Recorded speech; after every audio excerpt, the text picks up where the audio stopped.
بسم اللہ الرحمن الرحیم۔ السلام علیکم ورحمۃ اللہ وبرکاتہ۔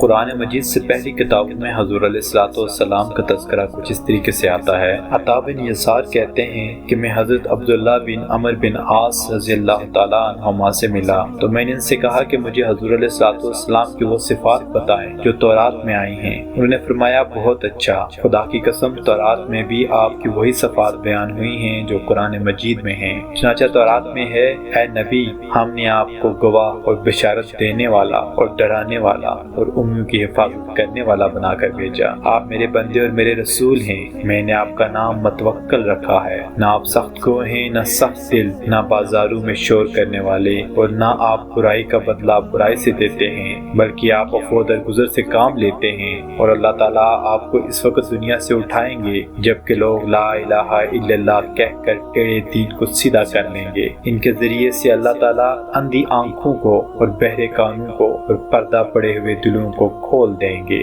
حضرت وہب بن منبہ فرماتے ہیں کہ اللہ تعالیٰ نے زبور میں حضرت داؤد علیہ السلام کو یہ وحی فرمائی کہ اے داؤد تمہارے بعد عنقریب ایک نبی آئے گا جس کا نام احمد اور محمد صلی اللہ علیہ وسلم ہوگا۔ وہ سچے اور سردار ہوں گے، میں ان سے کبھی ناراض نہیں اور نہ ہی وہ کبھی مجھ سے ناراض ہوں گے، اور میں نے ان کی اگلی پچھلی تمام لرزشیں معاف کر دی ہیں، اور آپ کی امت میری رحمت سے نوازی ہوئی ہوگی۔ میں نے ان کو وہ نوافل عطا کیے جو انبیاء کو عطا کیے، اور ان پر وہ چیزیں فرض کی جو انبیاء اور رسولوں پر فرض کی، حتیٰ کہ وہ قیامت کے دن میرے پاس اس حال میں آئیں گے کہ ان کا نور انبیاء کے نور جیسا ہوگا۔ اللہ تعالیٰ نے یہاں تک فرما دیا کہ اے داؤد میں نے محمد صلی اللہ علیہ وسلم کو اور آپ کی امت کی تمام امتوں پر فضیلت دی ہے۔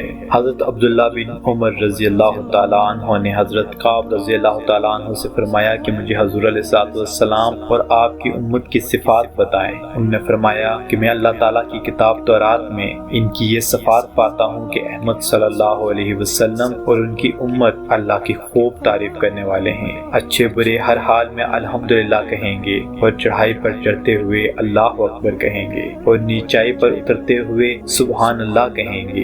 ان کی اذان آسمانی فضا میں گونجے گی۔ وہ نماز میں ایسی دھیمی آواز سے اپنے رب سے ہم کلام ہوں گے جیسے چٹان پر شہد کی مکھی کی بنبناہٹ ہوتی ہے، اور فرشتوں کی صفوں کی طرح ان کی نماز میں صفیں ہوں گی، اور نماز کی صفوں کی طرح ان کی میدان جنگ میں صفیں ہوں گی۔ اور وہ جب اللہ کے راستے میں جہاد کے لیے چلیں گے تو مضبوط نیزے لے کر فرشتے ان کے آگے اور پیچھے ہوں گے، اور جب وہ اللہ کے راستے میں صف بنا کر کھڑے ہوں گے تو اللہ تعالیٰ ان پر ایسے سایہ کیے ہوئے ہوں گے۔ حضور علیہ الصلوۃ والسلام نے اپنے دونوں ہاتھوں کو ملا دیا جیسے کہ گدھ اپنے گھونسلے پر سایہ کرتے ہیں، اور میدان جنگ سے یہ لوگ کبھی پیچھے نہیں ہٹیں گے۔ حضرت کعب رضی اللہ تعالیٰ عنہ سے اس جیسی ایک اور روایت بھی منقول ہے جس کا مضمون یہ ہے کہ ان کی امت اللہ کی خوب تعریف کرنے والی ہوگی، ہر حال میں الحمدللہ کہیں گے، اور ہر چڑھائی پر چڑھتے ہوئے اللہ اکبر کہیں گے، اپنی نمازوں کے اوقات کے لیے سورج کا خیال رکھیں گے، اور پانچوں نمازیں اپنے وقت پر پڑھیں گے،